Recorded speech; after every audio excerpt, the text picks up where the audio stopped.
Hello everyone, welcome back. We are finally in the home stretch. We are at part 4 and hopefully part last of our suffering through Project 2025 training videos.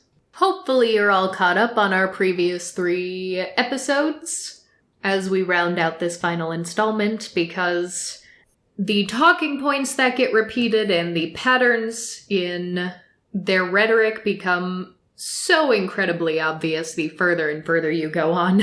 And so, to kick things off, we're going to be starting at video 16, The Art of Professionalism.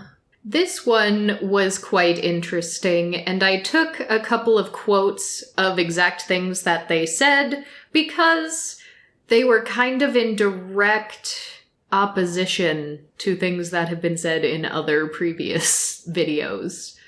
For example, there's no such thing as a good professional who can't do their job. You should be an expert at your own job. When they have time and time again told us that you don't need to be an expert. You don't need experience, you don't need education. You just need to be loyal to the president. And probably also work with Heritage Foundation. But here they say competence is the most important thing.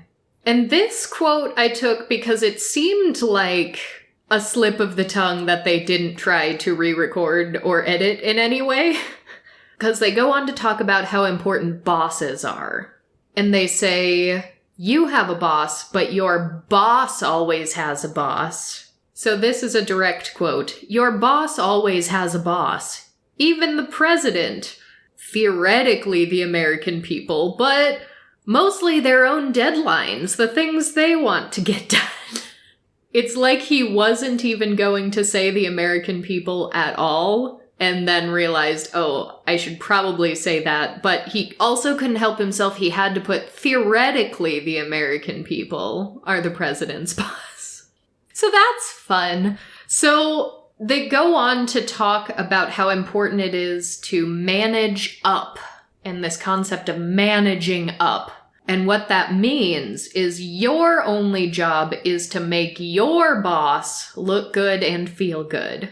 Because then they'll make their own boss look good and feel good, which will keep going all the way up the chain, which will eventually make the president look good and feel good, which will then make the American people look good and feel good. And I am just dying to find out how this managing up concept fits with this party's ideology of trickle-down economics. So I almost popped in when you introduced this video because the art of professionalism sounds like one of those derivative copy-paste like entrepreneurial advice books. And hearing that this video is all about just like how to play the corporate ladder game to make it seem like you're doing your job well. You've just got to make your boss look good. That's all. That's your entire job. If everyone feels like things are going well and no institutions are allowed to actually collect data to prove that things are not going well. Well, then it also gets really interesting because from that point, they start talking about the concept of being a servant leader, which is also kind of the opposite of something that was said in previous videos, because within the first few videos, they were talking about coming in day one, ruling with an iron fist. At one point, just talking about like time management and things. They were talking about like blocking their calendar off to people and making sure that people who are going to take up too much of your time aren't going to have access to it at all, and making sure that nothing at all whatsoever in your entire department can get done without going through you first. And to continue naming examples, to also make sure that the Democrats and Republicans in Congress fight each other. Make sure they never get along on anything. And again, that's only to name a few. So now they're like, but to be a good leader, you need to be a good servant. But they also aren't talking about being a servant to the public, to the American people. They're talking about being a servant to the president, who I'm beginning to think his boss is the Heritage Foundation. And then to round that out, since this video especially, it's like every single thing was some kind of contradiction. Here again is a quote. "Everyone you meet will help you get to another place one day, so it will bring you to the next stage in your career." Which is also the exact opposite of the previous video where they said, don't come into this expecting future jobs. You're not going to get future jobs based on this. And then we roll along to video 17, The Administrative State, where the host of this episode talks about how agencies are bad in a number of ways, a couple of different ways. And he somehow managed to compare no taxation without representation to all current unelected government officials. Which is funny, because he's like, we were founded on no taxation without representation, and yet we have all these career government employees who are unelected, and it's like, all of the political appointees are unelected. All of them are unelected. But then he has the audacity to say that factionalism should be avoided at all cost, because avoiding factionalism was a primary concern of the founding fathers. As if they aren't literally admitting to trying to drive a wedge further between governmental factions with this entire scheme. Rice, what did you call it when they were talking about making sure that Congress never works together? Oh, it was something like training people to be sentient wrenches in the gears of the congressional machine. Yes! And they're literally saying, don't ever let Congress cooperate because you can have so much more power if they don't.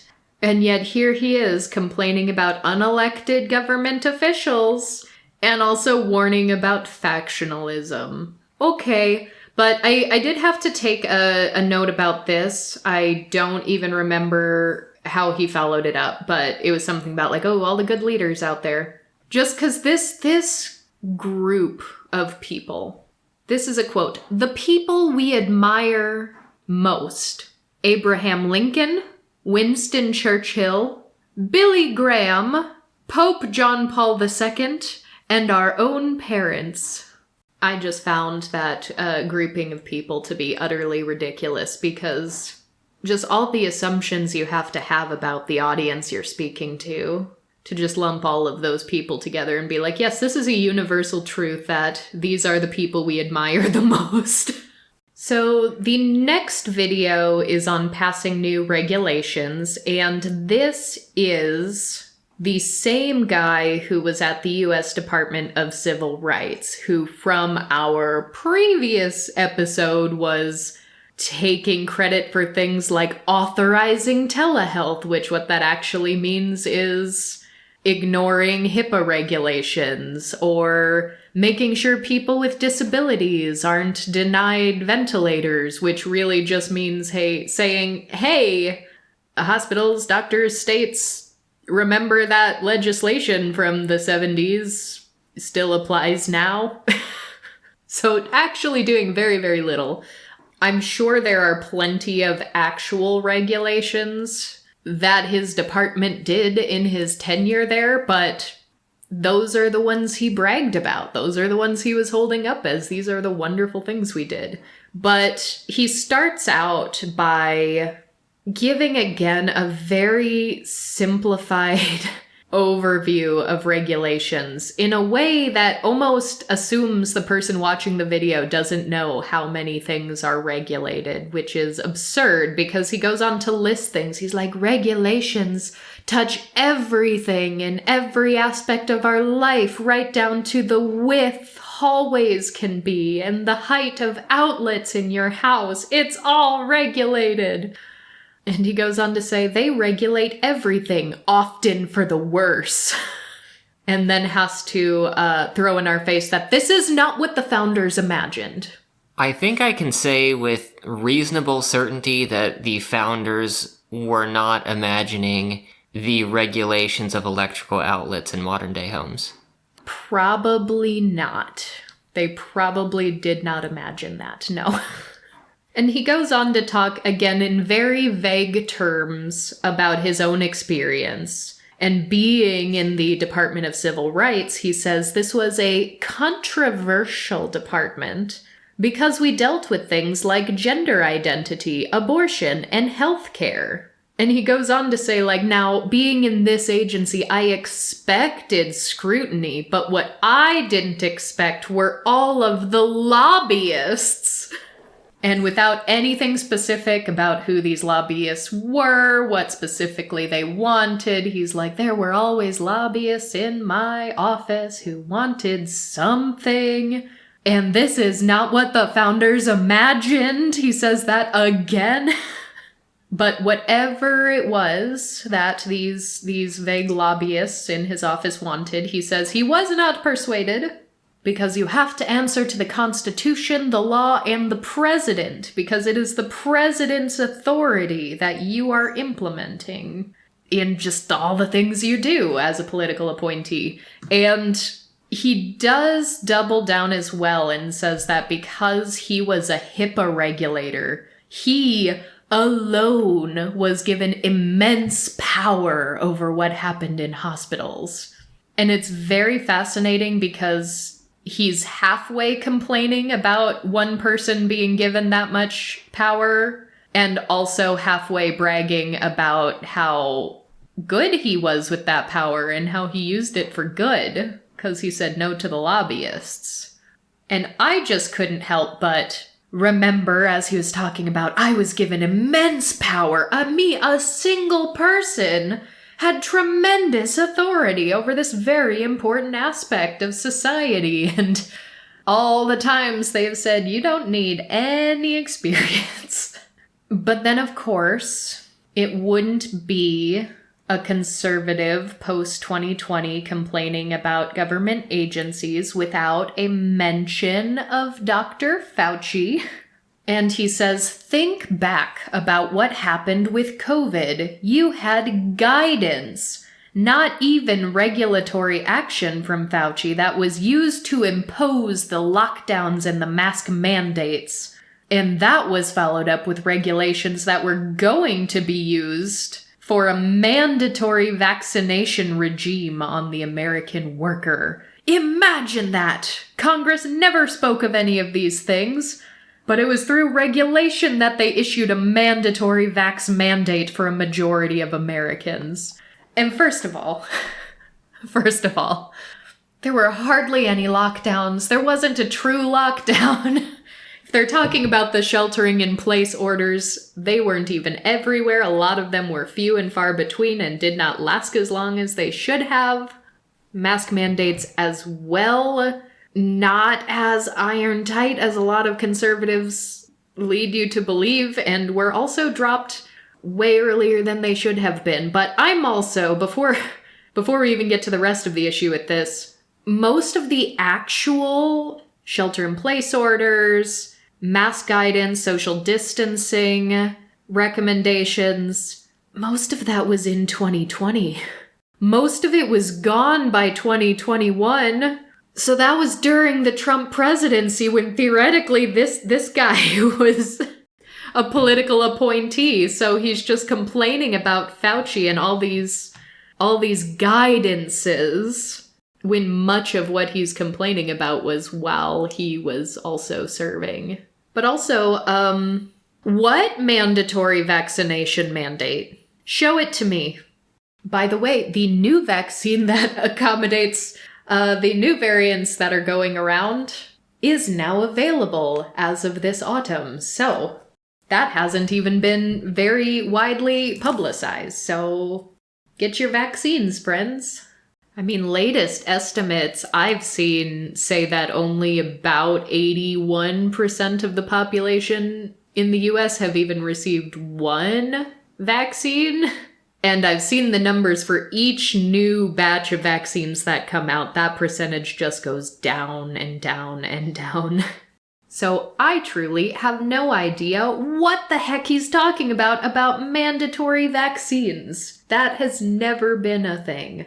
But he continues his rant and ramble with, our system has moved away from lawmaking to where Congress issues the rules and regulations. Our system has moved away from lawmaking to where Congress issues the rules to regulators that issue the rules. So for those of you interested in serving in the next conservative administration, I highly recommend you come familiar with the regulatory process. That is where the action is. That is how we are governed, often for the worse, today. So it behooves us as conservatives to learn this process because this is how we can have the biggest impact on the biggest number of people. Which I was trying to figure this guy out because he very clearly does have disdain for regulators and this regulatory system, because he couldn't help himself but to multiple times say like, oh, these regulations are for the worse. Like, he hates them. But he's saying, well, our system's moving away from lawmaking. It's moving away from Congress, and we're moving toward regulators. Yeah, that's what your entire training has been saying you're trying to do. That's part of your plan. And in using COVID-era regulations as an example was just infinitely so baffling, because now that I'm thinking about it too, the stay-at-home orders or the shelter-in-place orders, that wasn't even coming from the federal government. That was individual states or sometimes counties or cities. It was all smaller governments issuing those for the most part. And this guidance that they say is practically law, people are going to treat it like law even though it's not. I recall actually being extraordinarily vague, and public health officials being really concerned that it was too vague and too early and too much on like the honor system. Like, who remembers the, oh, if you're vaccinated, you don't have to wear a mask in public anymore. But if you aren't vaccinated, you should wear a mask in public. And everyone being like, but no one's checking that. And there is a certain branch of people that just have been protesting masks this entire time, and they're also the ones who are least likely to be vaccinated. And everyone's like, well, what are you gonna do? That's our guidance. So does the guidance actually matter, or does it not? And even when the Biden administration came into office, the mandates I recall there were also very specifically federally controlled environments, like federal office buildings, and aviation on planes. There were mask mandates on planes, but that is all, you know, there is oversight by the federal government in those situations. There was never a federally, every single state has to do this, every single restaurant, grocery store. That was never a thing at the federal level. And certainly not by the time the Biden administration came in 2021. And now, what are we seeing in these smaller governments again across the country? We are seeing at least attempts, if not a couple successes starting to trickle in, of conservatives banning not only mask mandates for future pandemics, but just banning masks and facial coverings in public at all, period. So are they really going to throw a fuss about saying, yeah, we advise you to wear a mask if you're not vaccinated, but if you're vaccinated, then you can probably take it off? When they're actually passing laws at local levels saying you cannot wear a mask even if you want to, whether you're vaccinated or not, whether you're high risk or not. And this is the guy also who claims to be such a champion for disabled people. As if the pandemic hasn't disabled many new people as a result of guidelines that were too lax. Yeah, I know in Kansas, there was someone who was trying to get a ban on mask mandates in the future, but I thought I saw an article recently, and I just pulled it up here on The Guardian, The Mask Transparency Act, signed into law in a New York county, makes it a misdemeanor for anyone to wear a facial covering to hide their identity in public. People who defy this law could be sentenced up to a year in jail and a $1,000 fine. Which tells me not only is that a public health and a disability concern, but that is also a protest concern. That is also absolutely targeting pro-Palestinian protesters. Because we've seen a whole new wave of rhetoric around that. Yeah, you could extend that to any number of personal privacy concerns, especially as places are trying to use facial recognition on cameras increasingly often. Yeah, that's a concern.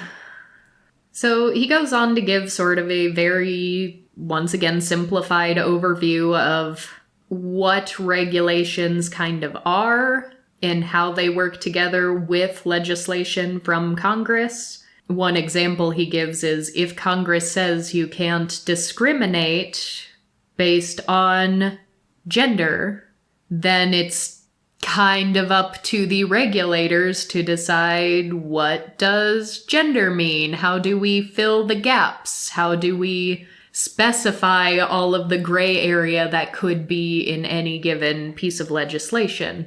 Which, if you had the right people with the right expertise, is theoretically a good thing, because there is a lot of gray area in all legislation, and there are different interpretations even amongst learned legal professionals and judges. They all have their own viewpoints on how to read things. But he uses this as a point to complain about the fact that it's regulators who are redefining male and female to include a whole panoply of gender identities. And his gripe is that Congress, in their mind, when they say you can't discriminate, they think that male and female is binary under anti-discrimination law, but it's the agencies and the regulators who have now reinterpreted that to mean, no, we think it's something absolutely subjective and not at all related to biology. So under that very obviously transphobic example that he provides, he uses this to explain, well, it's bureaucrats who are filling in the gaps and addressing that ambiguity, but it's all in a way that Congress never intended, because now we care about Congress. Now we care about Congress, and we should be deferring to Congress because that's what they originally intended, right? So we're really just picking and choosing here. Whatever serves our agenda, that is the right answer. So he then goes on to give a very basic overview of how to actually issue these things, but he says it with the caveat that you should time your actions in a way so that once it gets challenged, you can litigate it all the way to the Supreme Court, which we know who's on the Supreme Court right now and who they're working for. He names an example, one example being the Little Sisters of the Poor case, which their concern was that Obamacare was going to force nuns to provide insurance coverage for contraceptives for fellow nuns. And so when the Trump administration came in, Trump issued an executive order mentioning the Little Sisters of the Poor case, and the proper agency then issued a regulation as a result of that executive order, and they did it early on in the presidency so that they had time to litigate it all the way to the Supreme Court, where they won. And he explains this as a success story that needs to be replicated, because their goals, he said, are to get those permanent regulatory victories.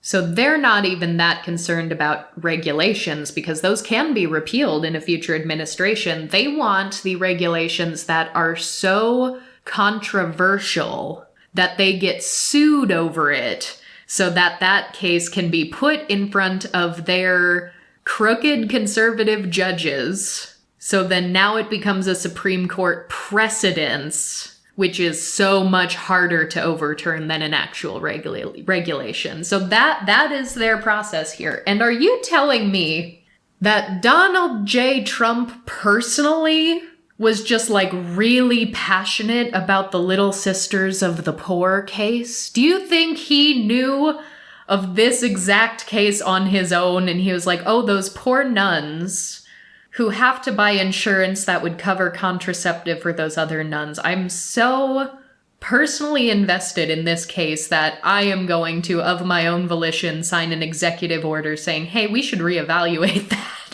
Absolutely not. That did not happen. The Little Sisters of the Poor case is something that the Heritage Foundation and others like it have written about extensively over the years. This is something they were watching. This was something they were waiting to get someone to put their foot in the door so that they could continue to pursue this legally.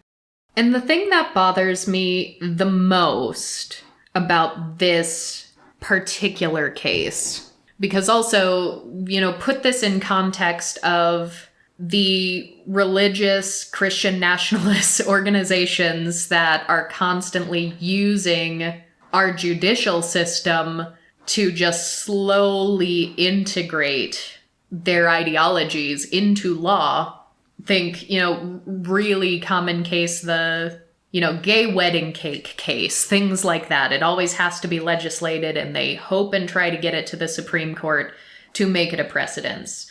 The Little Sisters of the Poor case, I also kind of think these are obviously nuns, very, very strictly religious, but anytime you talk about religious liberties and like employment and benefits, another big one that comes to mind is like Hobby Lobby being one of the major employers that was trying to fight insurance regulations like this.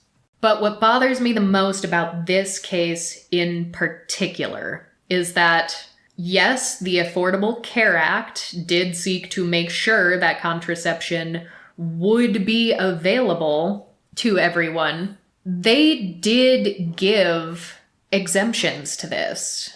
They said that churches and the religious organizations most closely integrated with the church itself are exempt. However, even though the employer is exempt from needing to pay for this coverage, because we also live in a system where our health insurance is so heavily tied to our employment, so that's already an issue right from the get-go. But since this is the reality we live in, if the employer refuses to cover contraception for their religious freedom reasons, the insurance company itself is then required by the government to provide the free contraception separately. And that is with segregated funds and segregated communications to employees. So that's sort of like a separate system that has to go up. I don't know realistically how that works, if that actually makes it like a little more of a pain in the ass to actually navigate that system once you're in it, since it seems like a separate channel has opened that sort of skirts around the employer itself to go to the insurance agency. But they basically said, fine, you say your religion says you can't cover contraception, you don't have to cover contraception. But insurance agencies that are for-profit agencies that provide necessary health insurance to the public, they aren't exempt. If they're a health insurance company, they have to cover contraception. I think that's perfectly fair. And in fact, some religious organizations were like, all right, cool. As long as I don't have to pay for it, fine.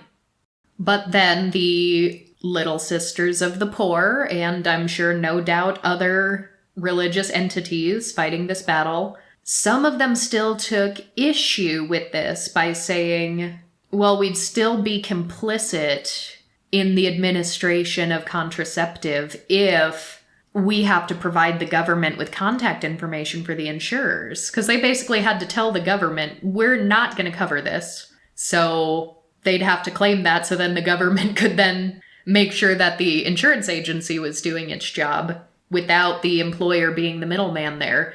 And they were like, no, we aren't even going to claim this to you. We can't talk to you. We can't tell you which insurer we're using because then we'd be complicit. Or they'd even take it a step further and say that, well, it's still the same infrastructure. If any of our employees try to get contraception, it's still technically the insurance plans that we're providing to them. Even if we're not paying for it, they still have insurance because they're employed with us. So if the insurance agency is still providing them contraception, well, they're using our infrastructure. And they can't use our infrastructure because that's against our religious liberties. Well, then you should have voted for a single-payer, government-run healthcare system. You didn't do that, so too bad. This is what you get. And they 1000% do not want that either. Too bad. Which this also makes it so much more of an overstep. This is no longer about my personal religious liberties anymore, right? Because now the actual concern is not we're required to provide this for our employees. It's this insurance agency, which is a for-profit, secular, government-regulated entity. They're required to provide contraception, and we don't like that they're required to provide contraception. We don't like that if they aren't getting it through us, they can go somewhere else. Yeah, they're intentionally blocking their employees from being able to access healthcare. That's what they were trying to do with these arguments. Yes, absolutely. And so the really interesting thing is too, and I'll link this in the show notes, there was an article about this by Douglas Laycock called How the Little Sisters of the Poor Case Puts Religious Liberty at Risk. And this is a guy who is very pro-religious liberty exemptions. He testified in favor of the Religious Liberty Protection Act of 1998. This is his area of expertise as a professor of the University of Virginia Law School. And he thinks this is bad. He's saying that everything they're arguing and fighting all the way up to the Supreme Court means that if they're saying, hey, this is a substantial burden on the exercise of religion, then the courts technically should have to just take their word for it. But he's kind of using the slippery slope argument in his article. He's saying that would give rise to even more extreme claims, which would ultimately over time discredit the cause of religious liberty. Yeah, that makes sense, because this isn't actually religious liberty, and that's something that we see from the Christian nationalists very frequently, is they say religious liberty as long as they can continue to have it stick. But in this case, the organization does not have religious liberty. Each individual person within the organization has their own religious liberty. And in this case, it was being argued that the organization can dictate what happens to the people underneath it based off of what its leaders believe, which again is a violation of the religious liberties of the people underneath. But yes, those arguments are used very frequently anytime someone wants to discriminate against someone and get away with it. Exactly. And this case here too says only a religious observer can say what is a substantial burden on them. But it's still up to the courts to have kind of the final say on what a substantial burden means legally in our legal framework. And as someone who's very in favor of exemptions like this, he says believers should get substantial deference on that question, but they cannot get absolute deference, and they never have. Courts decide the cases and set the outer boundaries. And he goes on to conclude, this argument is a moral threat to an essential and widespread source of protection for religious liberty. There are thousands of specific religious exemptions in U.S. law. If legislators and administrative agencies cannot enact a narrow religious exemption without it being expanded to become all-inclusive, Many of them will not enact any religious exemptions at all, and they will start repealing the exemptions they have already enacted, which does make sense because they're using a very foot-in-the-door strategy. They're taking small wins and they're amplifying it. They're taking older regulations and they're repealing it. They're litigating it. They're putting it before the Supreme Court when they know the Supreme Court will be in favor of them. So there are legal scholars in favor of this that are like, yeah, we can't keep playing this game because religious liberties are important, but the way you're playing this game is you're trying to expand it and expand it and expand it to the point where there are no boundaries, and that's bad, actually. So, following in line with let's get regulating early and often and let's litigate it right to the Supreme Court, we roll on to video 19, Oversight and Investigations. And this is how they open the video. You took the course, you applied for the job, you got the job, you moved to DC, you're excited, you started, boom, you're under investigation, front page of the New York Times. What do you do? They're like, well, don't worry too much because everything you do, whether those things are legal or not, they're gonna come after you. Were they like, if you followed this course, you have already scrubbed all of your internet data? They literally tell you to do that again. Shortly after this, they're like, clean this up and get ahead of it. But the guy who gave us that super fun intro, he's interviewing a couple other guys, and this is how he poses a question. This is how he starts it. And this is under the topic of they're gonna come after you. No matter what you do, they're coming after you. He says, as someone who's laid these traps for the other side before, what do we need to know? And this guy just, like, outright admits, like, yeah, it was my job to just kind of go after and attack and investigate our opposition and try to slander them. This same guy also complains about witch hunts against his party when they target political adversaries. And this is all a quote. This is how he explains it. Opposition research guys like me, our responsibility is not to tell both sides of the story. Our job is to aggressively and thoroughly tell the story we want to tell. We look to pull facts and information from a person's history that tells a story that helps flesh out what we think we already know about this person, that they're a radical leftist, that they don't share our values. And we pull information and put it together in a story that is persuasive and difficult for them to rebut. So we create an indelible understanding to the public about who this person is and make it difficult for them to act within the political sphere because they've been shaped by us in the narrative of who they are. So fundamentally, it's about telling a story about someone else without their support. And he's like, yep, that was my whole job, was to do that to the liberals, so when you get in office, expect that they're gonna do it to you. But yeah, also along the lines of like, scrub your social media now. They tell you, don't be a chucklehead. I like the official jargon they use there. Because you don't want to be caught having said something years ago in a college paper or something that's out of step with the president's current agenda. And I'm like, J.D. Vance is right there. He famously hated Trump just a couple years ago. J.D. Vance is the chucklehead. In this video, you get another good dose of don't write anything down. Don't leave a paper trail. They outright say, you always hear, this meeting could have been an email, but no, in the federal government, this email should have been a meeting because of the Freedom of Information Act. Don't create a thread that accountable.us can find. And also when it comes to investigating your political opposition, they also say, what's the point of doing a hearing if there's no media coverage? So them just admitting out in the open that they're just wasting time trying to slander people.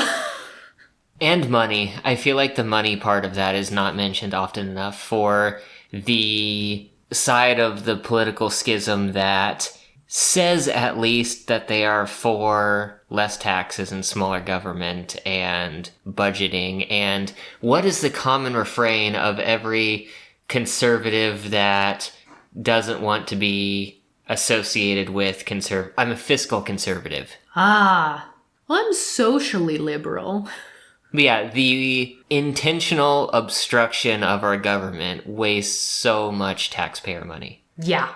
And I'm so glad that you talk about negligent spending, because then they go on to make the case that the next conservative administration should hire their own inspector generals. They should have their own guys doing the oversights and investigations.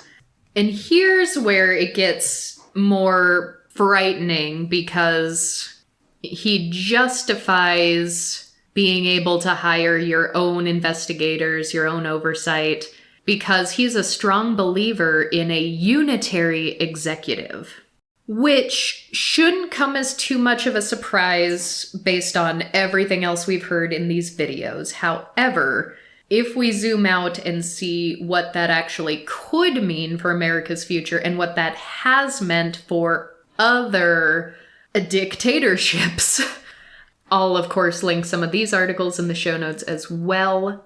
But here's an article from the American Constitution Society called "The Specter of Dictatorship and the Supreme Court's Embrace of the Unitary Executive Theory." Because the unitary executive theory is a legal school of thought that, in its simplest form, is expanding presidential power.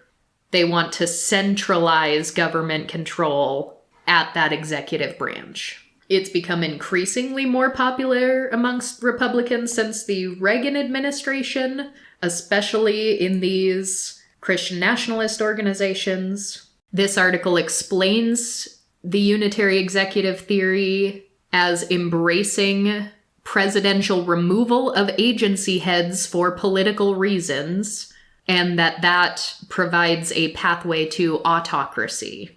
And there are legal scholars who have pointed out that there is a pattern of elected authoritarians around the globe who have utilized this unitary executive theory by centralizing the chief executive's office and using this ever expansion of that power to then destroy democratic governments. Some case studies they cite are Turkey, Hungary, and Poland, which fits perfectly with the things we've been seeing, like the Supreme Court decision giving presidents absolute immunity, the immunity ruling. There's a New York Times article here that is literally entitled "Immunity Ruling Escalates Long Rise of Presidential Power." So for all of the articles and op-eds around the time of this ruling saying, oh, they're going to try to make Trump a king, he wants to be a dictator on day one, because that's a thing he said, he wants to be dictator on day one. In the context of these videos and what they're saying and what they're advocating for in their processes, it's not hyperbole. They are a strong believer in a unitary executive. It is by design that they are trying to expand the president's power and limit the power of the other branches of government. The next video is about staffing in office. It's boring. It mostly just boils down to kiss your boss's ass, which we've already kind of been over. Next video on federal regulatory process. We get this lovely quote. "Not all Republicans, remember, unfortunately, are particularly conservative, so we need a conservative majority." And given everything we've seen, I don't know any other way to read that except extremist. We need the extremists. Yeah, that's the only meaning there. They have their own definitions of terms that are relative. I think we've said similar things before where someone will claim to be somewhat liberal or even centrist, but when you look at them on a chart, they're conservative.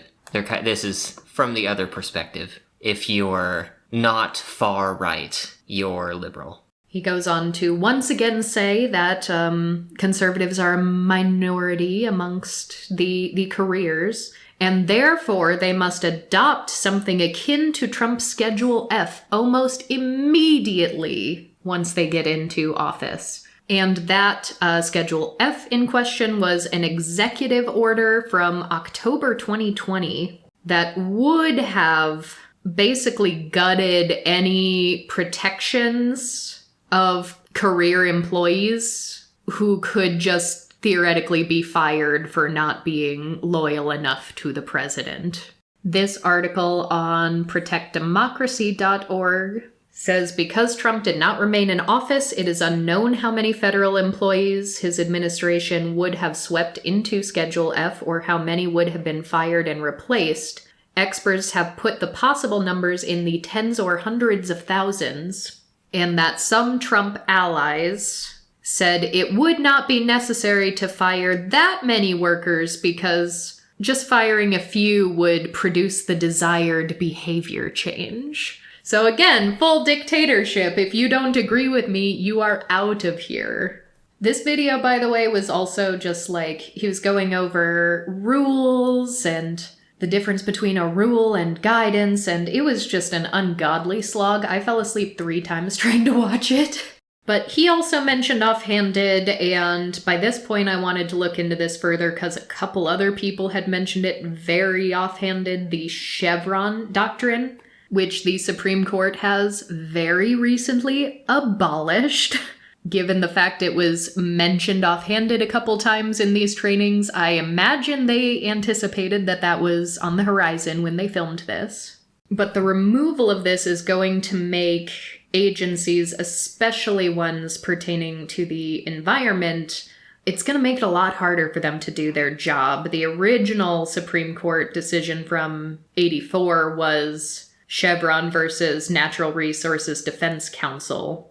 And that court decision said, yeah, if we have federal legislation that has gray area, that has gaps, it's then up to the agency responsible for implementing that to fill in those gaps and define things a little better, which is very in line with what we heard in a previous training here, that is the point of some of these regulatory agencies.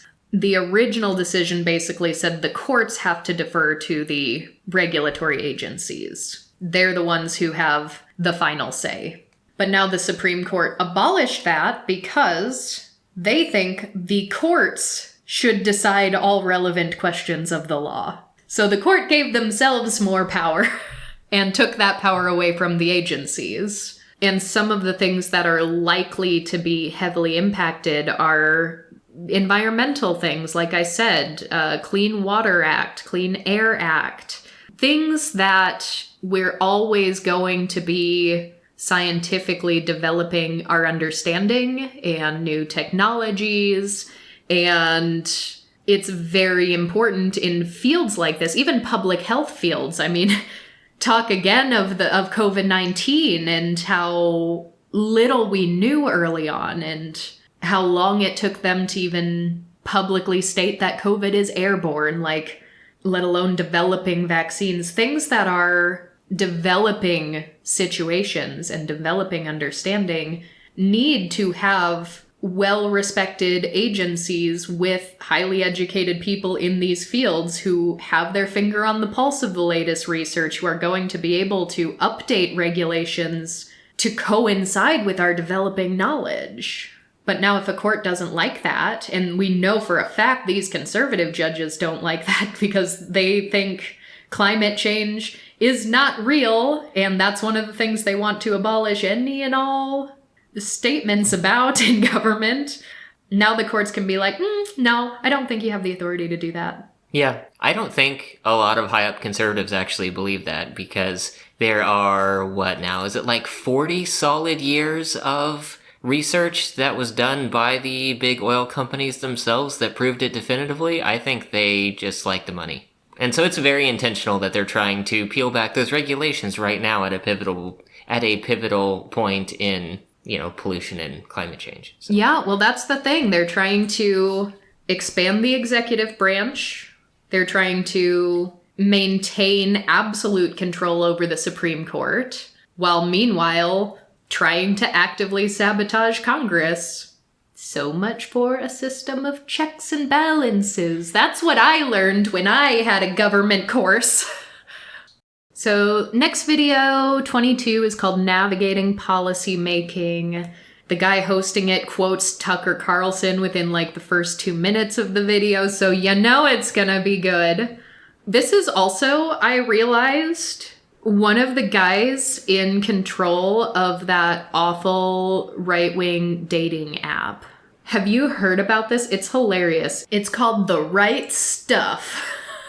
And this guy is Daniel Huff. He's one of the founders. I had to double check because I did see some absolutely insufferable TikToks advertising this dating app where a guy would just say, like, the most smug, deeply conservative, often sexist, racist things while, like, eating a meal in a restaurant as if you were the point of view of someone he was on a date with.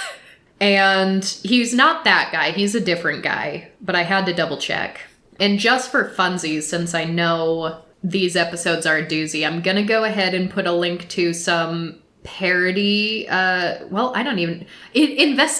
TikToks. There is a liberal woman who went undercover on this dating app and often post TikToks about just showing the profiles that come up and the wild things they say. Now, this particular dating app came under fire because you know how a lot of dating apps have a prompt that you can like fill in the blank for? One of these prompts on this app for conservatives starts with January 6th was. Oh my God.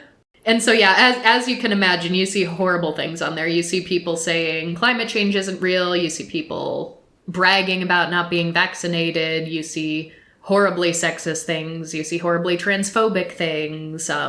But at least seeing some of this as an outsider going in undercover, some of it's pretty funny. But I've also heard it's flopped really bad because That's not surprising. There's a notable lack of women on the profile. Yep. I wonder why. Which is fascinating too, because this guy in an article talking about his app talks about how when he was in DC and when he was working for the Trump administration, it was so hard to date as a conservative man because everyone around him was liberal. But then they're talking about being the silent majority and the will of the people. And so it's like, okay, are there actually so many of you? Or are you really the minority? And or are there plenty of conservatives and you just in particular suck? Even the conservative women don't want you. But then, of course, in a lot of these articles talking about how this is a safe haven for conservatives to finally date and people who have traditionally family values can finally meet each other, they talk about the mainstream dating apps as if the mainstream dating apps are, like, personally persecuting them also. They're like, I have to hide my political views on the mainstream apps because the vitriol against us is just so strong. So that's mostly unrelated to the video, but I thought that might be fun to keep in mind going in. So he says that Democrats are brainwashing our next generation with a dangerous fiction that America is systemically racist, and that if the next Republican president doesn't execute a dramatic course correction, there may never be another chance. So he says, in order to counteract this dangerous fiction that America is racist, imagine that, the first target is DEI. The example he gives is HUD, the Department of Housing and Urban Development. He said, under these DEI regulations, a landlord might be found liable for running criminal background checks on prospective tenants because it disproportionately affects minorities. So he says that's the first target because that can be removed without notice or comment. Department of Education as well, he says, oh, what if when they're disciplining students in the classrooms, what if they're found to violate civil rights laws because they're disproportionately disciplining minority students? So his argument is, America can't be racist if we don't acknowledge any of the racism. Yeah. He says, and I quote, "Let nothing live," when talking about all Biden-era regulations, anything pertaining to DEI. But he also said, and this was very interesting, quote, "Create confusion, eliminate it all at once." So he's like, day one, the things you're able to just eliminate without any oversight, you can just remove it. He said, do all of it at once early on, because the media isn't going to be able to focus on this one thing that you did to try to put out a hit piece. Because what are they going to do if you're eliminating 20 things at once? So he literally said, create confusion. And he goes on to talk about grants, federal grant money. And he absolutely scoffs that an agency at one point said they strongly encourage applicants to eliminate college degree requirements. And he said that was done under the guise of diversity, but can you imagine not getting the most educated, most qualified people? No, I can't imagine that in this training course. And he just goes on to list, like with acid on his tongue, a million things that are at least positive intentions. He doesn't get specific enough for me to be like, yeah, that legislation worked or that regulation didn't. But he talks literally about anti-discrimination and homelessness and health. And can you believe there are all these regulations for things like that? And when it comes to housing, too, he specifically mentioned Obama-era grants for increasing low-income housing in suburban areas. Any guesses as to why that's a bad thing? He says, oh, it's because they're trying to turn red areas blue. He talks about some obscure exception that's somewhere on the books that apparently gives them quick and sweeping authority to issue regulations for anything pertaining to federal grants. So he drills in on the grant idea for a bit. And he's like, this is such an obscure line, too, that most people have never heard of it. So people are going to try to push back. So he actually says, like, the name of the statute. And he's like, keep that number memorized for that statute. Because that's what you're going to pull out when people get confused. But he believes that not only should we eliminate any bit of attempts at diversity and equity in these grant programs, but he believes that grant recipients should be required to have meritocracy officers who will sniff out any hint of circumvention on the ban on race-based decision-making.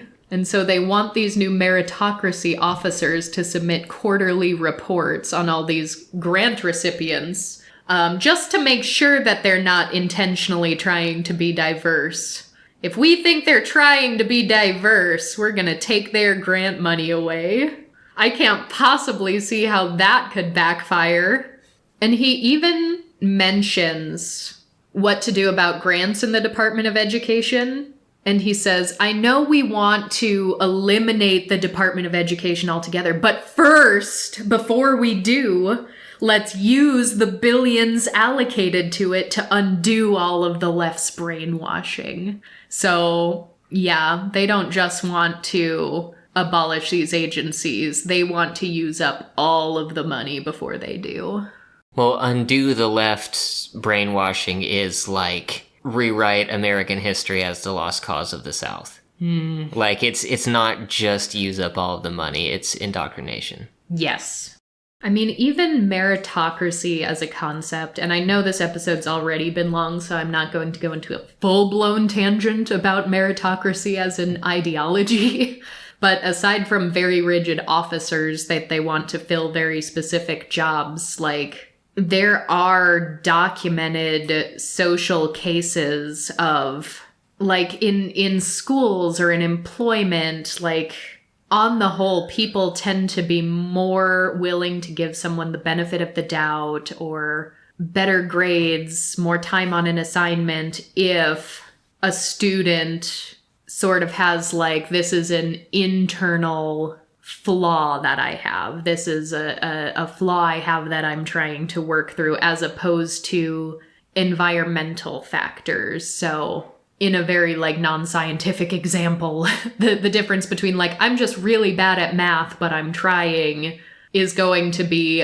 a lot better accepted than, you know, my parents are going through a divorce and they're shouting at home and I have a bad situation at home right now, or I don't have enough food and to think long enough to do my homework. Like, people don't respond as well when you say there are environmental factors that are keeping me down. And that can be extended to more solid and even more abstract situations of the systemic racism that is actually present in our society. So it's a very bootstrappy kind of an ideology, which makes sense for the conservatives, but when in theory it's supposed to be, yeah, pick yourself up by the bootstraps. We all have shit going on, and some of us rose above it anyway. Like, in reality, this is going to come down to a lot of nepotism, internal bias in not only schools, but also in employment. He also then goes on to remind you not to be light in your policy methods because they will sue you regardless of what you do. And goes on to kind of explain they have their own internal strategy for winning lawsuits early and therefore setting a precedence that it's going to be very difficult and very costly to litigate against us. So they have a mindset of sort of overstep your bounds right away so that we can win a lawsuit, and then they'll eventually just give up. That was the vibes it was given. And in addition to, they are going to sue you. You are going to get negative articles again. But this time he was talking about how he was speaking to someone who was so happy because it had been like 3 months since the last time he had a negative article. And he just gets furious. He explodes and he's like, when I heard that, I wanted to fire this person. If you aren't getting negative articles, you aren't doing your job. Which is just so interesting because they really are setting each and every one of these prospective appointees up to try to break the law, try to overstep the bounds of their own agencies, be very unpopular with the media and the public. And I wonder why they'd need to prepare them for that. So we finally made it. Last video, 23, coalition building. They tell you to build a coalition with the pro-life movement, the Second Amendment folks, and our first freedom's religious liberty. So that's fun. And in talking about this being a coalition, and in previous videos talking about partnering with the Heritage Foundation and their partner organizations, it's baffling that they explain these coalitions. They define them as, they are average, everyday people who are gonna be the reason why you win or lose in the future. But I thought you weren't gonna get any jobs in the future if you go into a conservative administration. That's what the priest told us. And they view building these coalitions as engaging people outside of government to influence policy and to help give you good ideas about what to do. They say this is where 90% of our good ideas came from in the Trump and Pence administration, was from coalitions like these. Why? Well, because God gave us 2 ears and 1 mouth for a reason. You need to listen to people twice as often as you speak.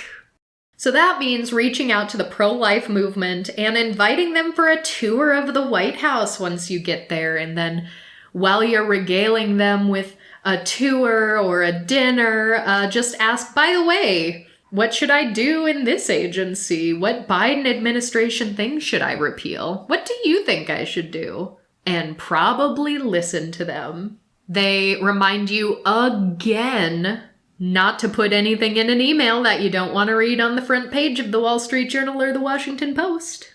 And then they just sort of talk about networking with people in your coalition, and it very much gave me the vibes of like toxic networking business bros. It was very like, go to networking events, collect the cards, have one-on-one coffees with people. One guy specifically said he would collect cards at these coalition events, and then he'd keep a spreadsheet, and he'd come home and he'd come back to the office and put the information from the business cards into his spreadsheet so that he could keep track of who he knew that could influence what areas and who had what experience. And it's just, the political appointees they're putting there just aren't enough. They still need more people from these organizations continuing to influence them throughout. And that is finally the end. We made it through the entire playlist of Project 2025 training videos. I'd like to ask what we learned today, but I'd also like to forget all of it. So thankfully, next week we will be able to move on to a different fun new topic. Can't wait to find out what that's gonna be. But before then, I would like to direct all of your attentions to this week's featured marketplace vendor, Agnessines. Agnes is an ace illustrator and comic artist living in Valencia. As always, links are going to be in the show notes, so you can check our featured vendor out. But just giving a glance through the shop, you can get comics, you can get postcards, you can peruse their lovely character art design. And if you're feeling generous, you can even give a tip over on Ko-fi. And who knows, maybe next week we're going to talk about gay Abraham Lincoln. What was that list of people? It was Abraham Lincoln, Billy Graham, the Pope, parents, and Winston Churchill. What if they're all gay? Every single one of them. All of your faves are gay. No, I actually have some thoughts about that. So we will be talking about that actually. So hopefully that'll be more fun than Heritage Foundation. So don't forget to vote. Check your voter registration. Okay, bye.